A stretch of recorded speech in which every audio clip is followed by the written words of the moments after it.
Well, we're glad to see all of you this morning, and I am super excited to do two things. Our little 2-year to 4-year-olds, Buckaroos, is meeting. So if you have a little one that would like to get to Buckaroos, now's the time to do it. And also for the older children, there's some big plastic Ziploc bags in the back where they can pick something up to color and draw during the service. We have a special treat today all the way from Boise, Idaho. Almost said that one wrong. And a guest speaker today, Pastor Mark. So I'm going to let him come and tell you a little bit about himself, but Black Hills Cowboy Church welcomes you. Thank you so much, Christina. All right, that was my attempt to rope somebody, and I got close, but it got away. It didn't quite work there. Well, my name is Mark, and I'm excited to be with you. And if you're used to being a part of the church here, you probably first recognize that I am not Pastor Tom, and I am not Pastor Isaac. And my name's Mark, and I'm a little less cowboy, but a whole lot better looking than your pastors. All right? And if they want to dispute that, I decide that my wife's the tiebreaker. So I'm not sure they would dispute that, to be honest, but I'm glad to be with you. And I guess, I heard you guys often open with a cowboy joke, and but I didn't prepare one, so I guess that's going to have to count as my cowboy joke. I apologize. I probably should have asked one of the kids. You guys probably have good ones. But my name is Mark, and glad to be here. Let's see, I've known Isaac for a number of years now, and I'm currently, I've been a pastor for several years in a couple different churches and different situations, and just recently this summer moved to Boise, and I'm in a role where I work with and coach several pastors out in kind of Idaho, Oregon, Washington. I work with church planters who are starting new churches from those areas all the way over South Dakota and this territory. And so I'm excited to be here and get to spend some time with you guys. Several of you have asked where I'm from, and because I feel like Boise, now that I said I just moved there, I don't think I get to claim being from there. But I'm originally, I'll say it this way, I'm originally from Illinois, did college in Indiana, was out in Oregon for 7 years, and then the last 5 in Atlanta, and then God brought us back to some beautiful country and let us go to Idaho. And so we love it. We're excited to be there, but I'm excited to be here with you this morning. I was originally just planning to visit, and then Isaac said, hey, how would you like your first Sunday at the Cowboy Church, like you get to preach? And he said it like a question, but when someone asks a question, it feels more like a statement. And so I just said, let's do it. Let's go. And so I'm excited to be here with you guys. I'm married. My wife, Jessica, I always feel like I have to apologize when she's not with me. And because I promise I'm better when she's with me. But I've got a beautiful wife, Jessica. She's awesome. I've got 2 little ones. I've got a 7-year-old, a 4-year-old. So they keep us busy. And we're doing well with that. I'll mention, let's see. I want to say when I first met Isaac, because I think Isaac and I first crossed paths, and I'll remember this, it was back 2008, because in that time, I left this part out, but we were briefly in Rapid City, South Dakota for some months there, and with some friends. That's where I met Isaac, and we were preparing that summer of 2008. We met kind of early in the year, probably over the winter months into spring. But the summer of 2008, my wife, Jessica, and I were setting out on a pretty big adventure. We love to do outdoors and hiking kind of stuff. And so we set out to do a through hike of the Pacific Crest Trail. And anybody heard of the Pacific Crest Trail? You know where that goes? So this is Mexico border in Southern California, all the way up through California, Oregon, Washington, and end in Canada. And so we did that summer of 2008, and we kind of got to share some stories. So I may not know as much cowboy, but if you want to talk mountains with me, I can hang with you there. So, and I bet some of you probably get out there if you've got horses. In fact, you may know, you can actually do, this room may care to know this, but you can actually do the whole Pacific Crest Trail, Mexico to Canada. You can do it all on a horse. And I'll tell you this, a whole lot less people have completed it on a horse, because it's probably a lot more logistics and work in getting up over those mountains together. So I say that in part this. When we talk about mountains, mountains show up a lot in Scripture. And a passage I want us to look at together this morning is one of those that has a mountain. Mountains show up in Scripture. Mountains also kind of show up in our culture. A lot of times we talk about mountains as sort of the obstacles that we face, something we've got to get over, right? Something we've got to climb, we've got to get through. Out in this part of the western area, those stories of Lewis and Clark where they took off on canoes and they found out you can't just canoe all the way to the ocean. There's some mountains in the way, and the canoes aren't going to get you up and over those. Well, I want to read and jump into this passage because I think in life we often encounter mountains. They might represent the challenge, the setback, the problem, those kind of things that happen in our lives. And I want to read about some of those. I want to read about one story where Jesus, with his disciples, goes up a mountain. And this was not a casual thing for them. So if you've got a Bible, I'm going to invite you to turn with me to the book of Matthew, chapter 17. And if you don't got a Bible with you, you can just listen. You know, for most of church history, people just listened, right? Like until the printing press came around, people just listened when God's word was read. But Matthew is that first book of the New Testament, the first of the four Gospels. It has the story of Jesus. Jesus is the person on which kind of the whole story of the Bible turns. This is the difference between the old and the new in our Bibles. The old covenant, the new covenant. It all turns on Jesus. Matthew, Mark, Luke, and John all kind of record stories of the life of Jesus, his death, his resurrection. And so I want to read Matthew's version, chapter 17, where Jesus is going to go with just 3 of his disciples. And his disciples were like his students. But students doesn't quite get it. I mean, it was a teacher with a student, and you could translate the word disciple to mean learner, but it's more than just kind of a head knowledge. There's kind of an apprentice. You want to be like your teacher. You want to emulate who they are. You want to do life the way they do it. And so the disciples were with Jesus, kind of following in that. That call of a disciple was really the call when Jesus simply said, "Follow me." That's how it started. That's really the same call that we still have today, is the call to follow Jesus. So the disciples had been with him. And in this example in Matthew 17, we're going to see that he doesn't have all 12 of his disciples. He's going to take just 3, Peter, James, and John, and he's going to kind of call them out for sort of a special trip.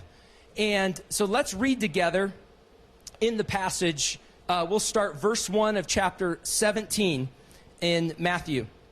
It says, "After 6 days, Jesus took with him Peter, James, and John, the brother of James, and he led them up a high mountain by themselves."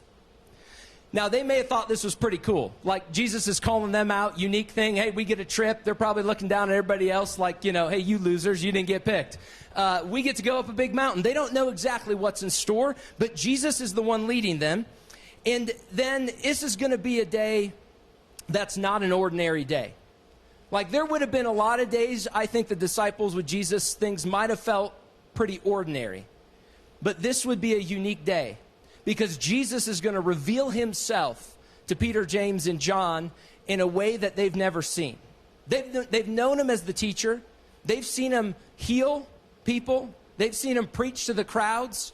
They've known Jesus in that way, but Jesus is about to let them see him in a way that they've never seen him. Let's read on and see what happens. So they're up the high mountain, and there he was transfigured before them. His face shone like the sun. His clothes became as white as light. Just then they appeared before them, Moses and Elijah, talking with Jesus. Peter said to Jesus, "Lord, it's good for us to be here. If you wish, I will put up 3 shelters, one for you, one for Moses, and one for Elijah." While he was still speaking, right, this is this picture like God interrupts Peter. Okay, you might have a clue you talk too much when God has to interrupt you. But this is Peter's personality. He kind of steps in there. But it says, while he was still speaking, a bright cloud covered them, and a voice from the cloud said, "This is my son, whom I love. With him I am well pleased. Listen to him." Those are powerful words. We'll come back to those. Those are powerful words. When the disciples heard this, they fell face down on the ground, terrified. But Jesus came and touched them. "Get up," he said. "Don't be afraid." And when they looked up, they saw no one but Jesus. See, this passage is not an ordinary passage. I think if we read what's happening before this, Jesus had asked the disciples, "Who do people say I am?" They started to repeat some of what people had said. Some say Elijah, some say John the Baptist, Jeremiah, one of the prophets. And then Jesus asked them the very important question. A question that in some ways is a question for us still, maybe the most important question you'll ever answer in your life. Jesus looked and said, "Peter, who do you say that I am?" That's a question that matters for all of us today. Who do we say that Jesus is? See, Peter answers that you're the Messiah. You're the Son of the living God. And Jesus told Peter, "Blessed are you, Simon, for this was not revealed to you by flesh and blood, but by my Father in heaven." It's a significant answer to what Jesus says here. And it's at this time that Jesus, for the first time, begins to talk about how he's going to suffer and how he's going to die. Up until this point, the disciples hadn't heard anything that would give an indication that the cross was in the future for Jesus. They've seen him heal people. They've seen him work miracles. They've seen him be more wise than any of the other teachers. But Jesus knew that that wasn't all of who he was, and that wasn't all of what he was about, that they would need to see more. And so Jesus is going to let the disciples begin to see more of who he is. See, it's not in God's character to want to just hide from us so that we can never know him or never find him. I mentioned I've got a 7-year-old daughter, a 4-year-old son. You know, one of the games they love to play, and it seems like they always come up with games at bedtime. It's amazing the ability kids have to drag out bedtime and come up with things. And they love to play hide and seek. And right now it's a fun age because we just can play it in the room. And if you have kids or grandkids around those ages and you know those things, like when we play hide and seek, it's not real difficult, is it? You know, like most of the time hide and seek is like we can either go into a closet or put a blanket over our head. And it's like you'd walk in, it's not real tricky. Like when dad's in the corner of the room with a blanket over his head, it's not too hard. But the whole point when I'm playing hide and seek with my kids, I'm not trying to hide so they never find me. I could probably do that if I wanted.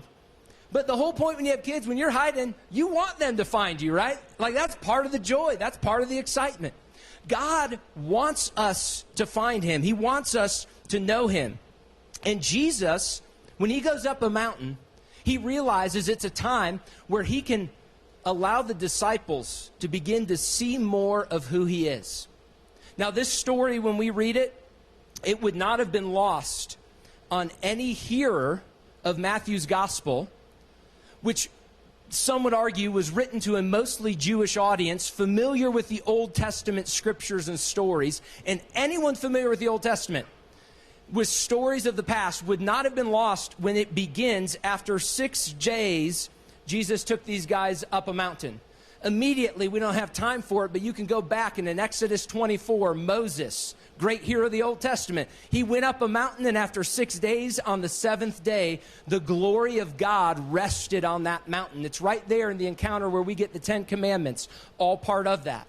But God's glory was revealed on a mountain to Moses, and here's Jesus stepping into the moment, saying, I'm going to take you up a mountain, and I'm going to reveal to you the glory.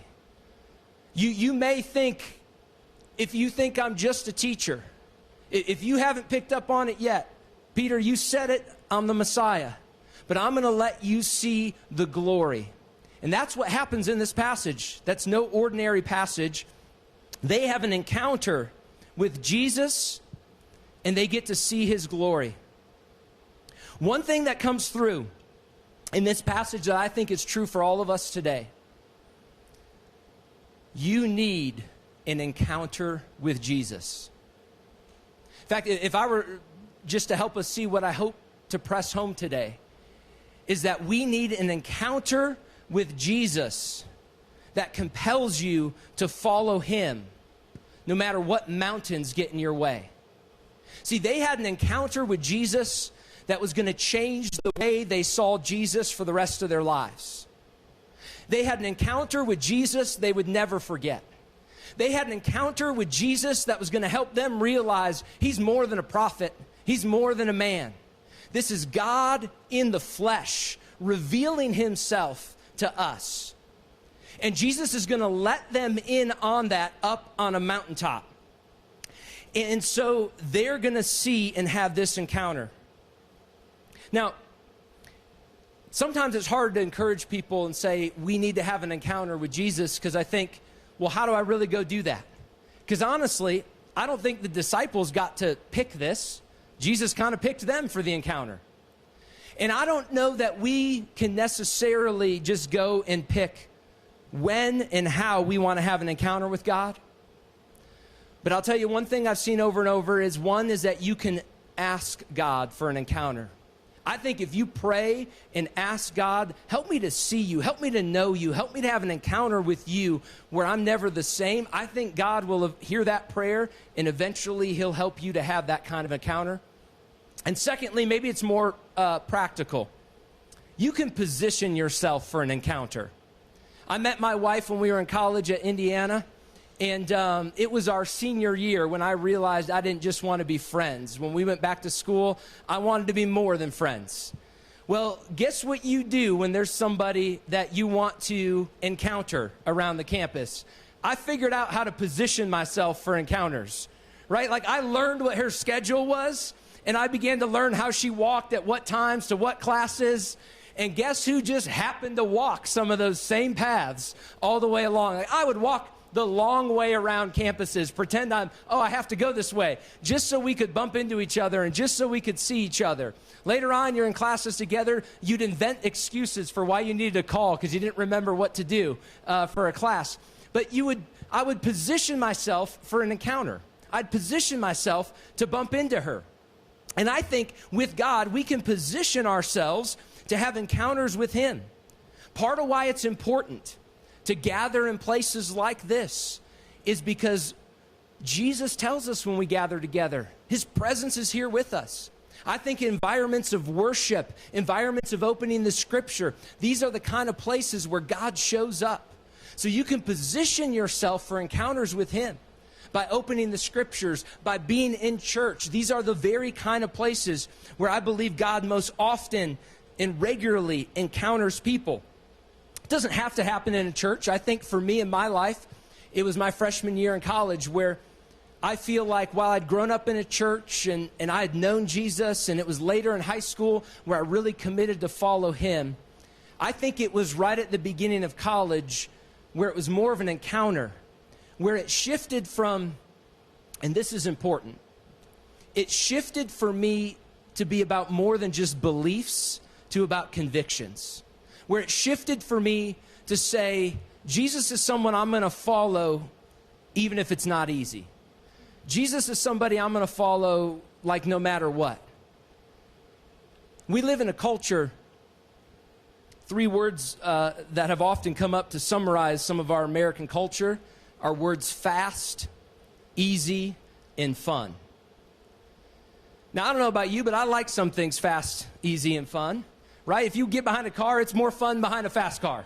It just is, right? And I like it. There's just some of those things. That's not all bad.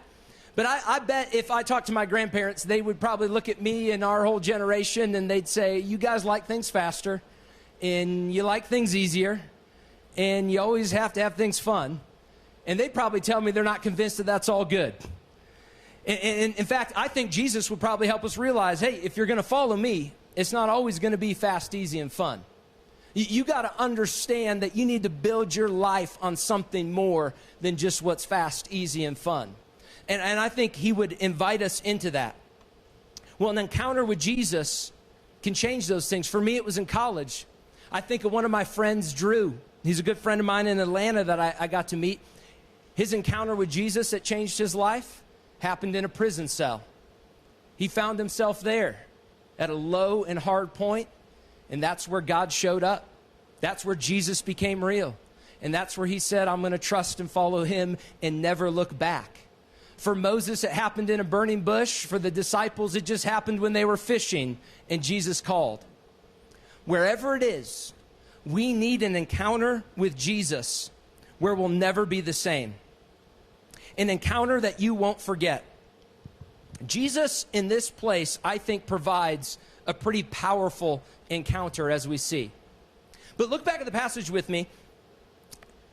As they go up the mountain, they're there in that moment, and Peter says, Lord, it's good for us to be here. I mean, you can imagine. I don't know if you can. I mean, can you try to put yourself in this story? You're like up on a mountain with Jesus, and all of a sudden, he starts to show like the sun. Like you almost have to put together the craziest storm of lightning that you've been in with the brightness of the sun. This is unlike anything. And yet Peter in this moment, we'll see later, they're kind of trembling in fear as all this is going on. But Peter recognizes this is good. And Jesus, it's good that we are here. And so he recognizes that the moment is good. And then he comes up with an idea. And he says, should I put up 3 shelters? One for you and Moses and Elijah. And you almost get this picture. There's more going on in that, but one of the layers, you almost get this picture like Peter's going, this is awesome. Can we camp out here? Like I can put up tents, and we could just kind of stay here and enjoy this moment. I'll tell you one thing we've got to always remember is that you don't want to camp when God has called you to climb. I spend time in the mountains. I've said that from hiking, a little bit of climbing. There's a big difference between camping in the mountains and climbing in the mountains. Have you noticed that? I mean, I almost think Peter, when he goes into this, he's like, maybe part of him thinks this moment's just cool and he doesn't want to lose it. Maybe he's just thinking that things could be more comfortable if they did that. But there's a big difference between climbers and campers. My parents, they were retired some years ago, and when they retired, my dad got his dream of getting an RV. RVs are built for camping, right? I mean, they make camping quite comfortable. I mean, there's comforts in that RV that I don't even think anybody needs, right? Like that RV has a nicer TV than they have in their house. And those things, I mean, it's just like we keep thinking, how can we put more in there to make more things comfortable along that way? And so, you've got the couches. My son got to spend some time this summer with my parents in the RV. I swear, this spring, he thought he had dreamed of an idea. And I think he's 4, but I think he thought he was the creator. And one day he said to me, Dad, wouldn't it be awesome if there was a couch that turned into a bed when you pushed a button? Well, guess what he found in the RV? Right? You've got buttons that do all kinds of things. The slides go out, the couches go down. I mean, my son thought he was in heaven when he found that thing. And he could just ride the couch back up and down. And there's all kinds of comforts in there. Now, all those comforts usually turn into headaches if you have one of those. I think my mom's convinced it's a conspiracy theory to just stress people out when you go camping because something breaks probably every time. My favorite's when the slide gets stuck out and they need to drive because you can't drive down the highway with one of those out the side. But those things just happen. It's built for camping. It's built for comfort. But it's not really built for climbing, is it? I mentioned I went on a long journey with my wife. 2,650 miles. When you're climbing and hiking through the mountains, you quickly start to realize that when you got to walk that far, the extra comforts become weight in the pack that you don't really want. And so we started getting rid of a lot of things and started getting that pack weight down light. because there's a difference between climbing and camping. Now, I got to admit, there's been times where we had small little backpacks and we ended up camping next to like RVs. And you feel a little out of place when you've got a little tarp shelter and, you don't have a chair to sit on. And because you just realize, I feel a little out of place when some people are just wanting to camp and I'm in a position to want to climb. And I think Jesus to his disciples is helping Peter realize, while this is good, this isn't primarily a place to camp. Because Jesus invites us. Remember that first call to be a disciple? Jesus simply had 2 words. Do you remember what they were? Follow me. He invites us to follow him. And so if we're going to follow him on a journey, it's not just about camping and comfort. It's about climbing. It's about moving. It's about going forward. And so that's going to change how you pack for the journey, how you go along the way.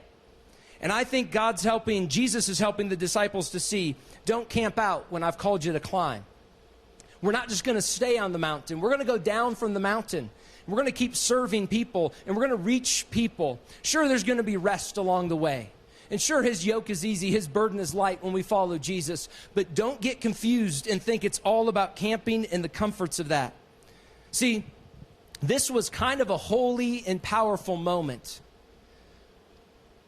But God is always about taking a holy moment and turning it into a kingdom movement. He's always about a holy moment that propels us into a movement to go and do something of action to make a difference in the lives of others around us. Now, one of the things in this passage that happens harkens back to something earlier in the Gospels, and I think has a lot of impact, really. I'll ask you this question. When you're facing something hard, whose voice do you hear in your head? Might depend on what the situation is. Some of us, sometimes we hear the voice of one of our parents. You maybe hear the voice of a coach. I think Jesus knew, I think God the Father knew his voice was going to matter. Because it's in this passage, when the glory is displayed, that we see God the Father speak.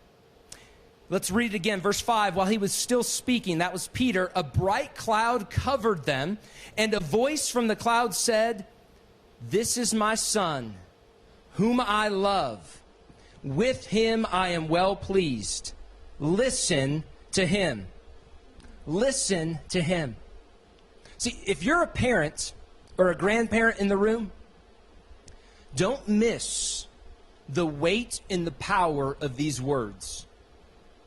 Some of you might know words like that carry weight because you've never heard somebody say it. I've sat with plenty of men who say, I never heard my dad say I was proud of me. Never heard him say that he loved me. Or maybe heard it one time. Those words carry weight. And in this passage, when Jesus does this, here's a little Bible quiz. Anybody know earlier in the Gospels where something very similar happens and God the Father says something very similar to this? It was in Jesus' life. It was at his baptism. Matthew chapter 4, right? I think end of chapter 4. It's right when Jesus is going to begin his public ministry. He's going to go from just being a boy that was unknown. He's going to become a man and do his public ministry. And at the baptism waters, John the Baptist baptizes him, a voice from heaven, "This is my Son, whom I love. With him I am well pleased." I think when we encounter Jesus, one of the things that God wants to press into our lives is statements very similar to this.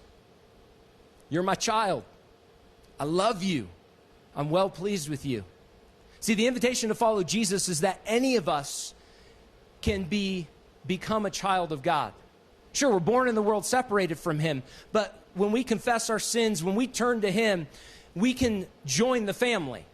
The New Testament uses 2 pictures. One in John 3 is being born again. You can kind of have birthright and be born into the family, but it also uses pictures of adoption. But either way, you're in the family. You're a son or daughter of God. That's who you are. These words carry weight. There's identity here. There's belonging here. I think there's purpose in who Jesus is that all comes through. And when you hear these kind of things, I mean, when you know that, this frees you up to go take risks. You can go take a risk when you know no matter what happens, you're loved. When you know no matter what happens, you're still going to be a son. You're still going to be a daughter. Those things matter along the way. I think we need to hear the voice of the Father in our lives say, you're my child, and I love you. No matter what, you're my child, and I love you. It matters in those moments. It frees us up.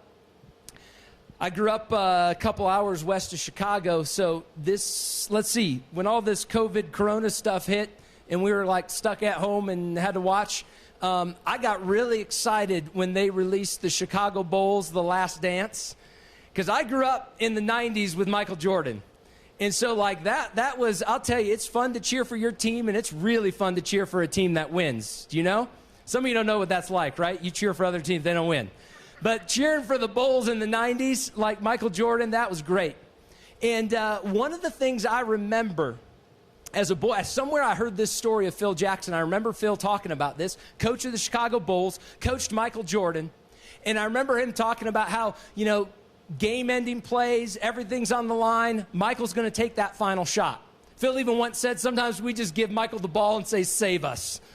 And Michael's going to take that shot. And Phil Jackson, as a coach, said, you know, when he makes that shot, he doesn't need to hear from me because the whole room is cheering for him. But when he takes that shot at the end of the game and misses, that's when he needs to hear from me. That's when he needs to hear, good shot. I think God the Father needs to press some things into our lives. You're my child. I love you. Frees you up to go and risk. Because even if you blow it, even if you fail, He's still there with you to say, that a boy, good shot. I'm glad you took that one. And I think something's modeled in here. Now, what's interesting, at the end of this, as we move towards landing the plane, he adds, listen to him. That doesn't show up earlier in the baptism, but he tells the disciples at this point, listen to him. This is Jesus. This is my son. You've just seen him in the glory. Like there's a lot inside of this. Listen to him. Listen to his teaching. Put it into practice. Follow him. All of that's kind of inside of this idea to listen to Jesus. But look when it says, verse 6, when the disciples heard this, they fell face down on the ground, terrified. Now, I've met people who sometimes think, you know, I'm strong. I wouldn't be terrified if I was there. I'm tough. And I'm like, yeah, I don't know about that. The glory shown like this. Here'd be my example of this. When I was in Oregon, we were just east of Salem in a small town of Almsville. It was rare for our area, but we had a tornado come through one year. Didn't last long. It was through and gone before people really knew it. But it moved houses off their foundation. It did damage where it touched down. It was pretty bad. One of the things that sticks into my mind is right on the town in Main Street, our little local bar in town had security cameras footage. And everybody was just kind of normal at the table, at the bar, hanging out. And then that tornado came through. And you watch what's normal. Everybody hits the deck. Everybody's on the floor. And I'm telling you, that's just a glimpse of power. You want to tell me you think you're going to stand strong, not be terrified? Listen, when something comes through town, we're down before we even know what happened. I think the disciples, they're down terrified before they even know what happened. And they had good reason to be afraid of what was going on in here. They'd understood in their background and teaching that if anybody sees the face of God, they're not even going to live. So they're down terrified thinking, we may not live through this event. It probably does feel like a tornado. It feels like those kind of scenarios. But then Jesus came and he touched them. He came to them and he touches them. And what's he say? Get up and don't be afraid. Get up and don't be afraid. My son, who's 4, right at the beginning of March when we got quarantined, we decided we need to have some fun and make some memories in this time. And he was ready to learn to ride a bike. So we got outside, and I was working from home. I had a little extra time. So we got out on the bicycle, and we hit the streets to keep riding. And some of you have done those seasons. You remember those times. And as a dad, I was ready for this. I was excited for this. Like, he's going to remember for the rest of his life. He learned to ride a bike during this coronavirus thing. Like, he might tell grandkids about this. And so we're outside getting ready to ride that bike, and you're doing the thing as a dad where you run, you're holding on to the bike, running with him, then you let go, and he doesn't know you let go. Then you're running alongside of him and talking through him the whole way. Well, inevitably, he's got the hang of it, and he's doing great. But then there's still plenty of days where he wipes out, right? In fact, my daughter, 7, was with me, and we had a week there where my wife just knew we were going to go out and ride bikes with the kids, and we were basically coming home when somebody crashed. That was basically how it ended every day. We came home, we needed Band-Aids, and somebody's crying. That's how we knew we were done for the day. But all the while, you know the importance when a kid falls down. You can come over to him, you can comfort him, but you're going to say, all right, let's get up, and let's not be afraid. I'm guessing some of you have been bucked off a horse in this room, and you know if you don't get back on that horse, you're going to let that fear take over. There's a sense of get up and don't be afraid. In our lives personally, I think this passage hit home for me because when we knew God was calling us to move somewhere, we needed to hear what God so often has said to us. Hey, get up and don't be afraid. If you're going to climb a mountain, go over a mountain, if you're going to follow Jesus, you're going to have to hear the voice of God say, get up and don't be afraid. Right, that don't be afraid is the most common commandment throughout the New Testament. And here's Jesus pressing this into his disciples. Hey, get up. Maybe we would have said, hey, we're not camping here, Peter. That's not what we're here for. Get up and don't be afraid. And it simply tells us when they looked up, they saw no one except Jesus. It matters what you see. They didn't see the mountain. They didn't see the problems. They didn't see the setbacks. They saw Jesus. When we fix our eyes on him, when we know he's with us and he'll lead us, that he's the way, the truth, and the life, that changes everything. And they can walk forward with a kind of get up and don't be afraid confidence. That's what Jesus calls us to have an encounter with him that never leaves us the same, where we're compelled to follow him no matter what mountains stand in our way. And God can meet us anywhere with that encounter, but it's going to call us to get up and not be afraid, to go and follow him. I want to close with these words. I mentioned my friend Drew, where his encounter with Jesus came in a jail cell. And we baptized him some months ago, and he wrote out part of his testimony. And I want to close with his words of his story of what Jesus did. So here's what Drew shared. He said, I've struggled with mental illness and drug addiction since I was a teenager.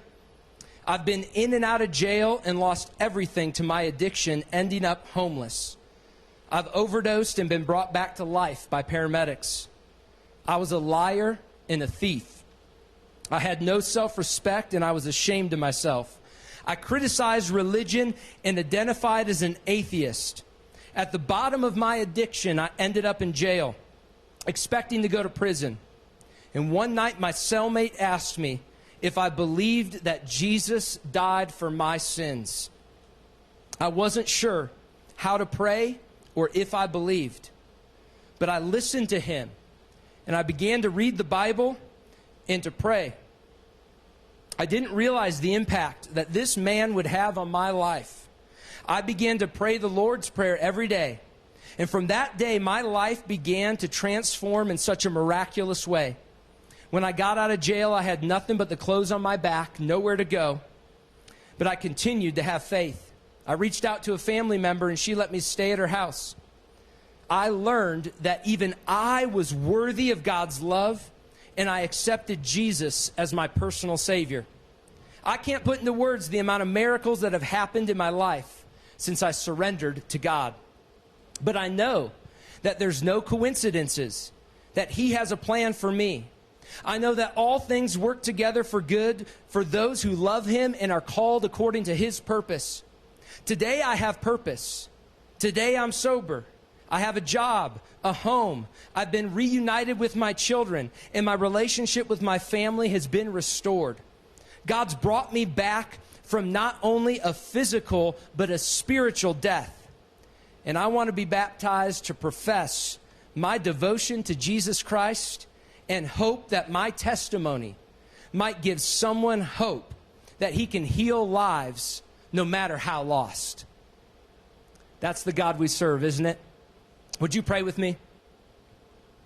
Heavenly Father, it's an honor and a privilege to be in your presence. An honor and a privilege to be gathered here today. I thank you for the power that you worked in Drew's life and that testimony. That he would share and give glory to you, Jesus, to remind us, as he puts it, so that somebody could have hope that you can, no matter how lost, you can heal lives. Maybe some of us here today, God, just need some of that hope. Maybe we're praying for somebody where we think, is there any way that God could ever get their attention? Remind us, Jesus, that you still have encounters with people today. Some of us need an encounter with you. Some of us are praying for somebody that needs an encounter with you. You still do that today. You're the risen Jesus. You're alive and you're active in this world. And we pray, God, that we would have eyes to see who you really are. And the encounter with you would change us and compel us to follow you. Help us to be the kind of people who, when we fall short, when we get knocked down, we're the kind of people who get back up. And we talk about hearing your voice, not being afraid. God, lead us forward. We don't want fear to rule our lives, but lead us with wisdom, with courage.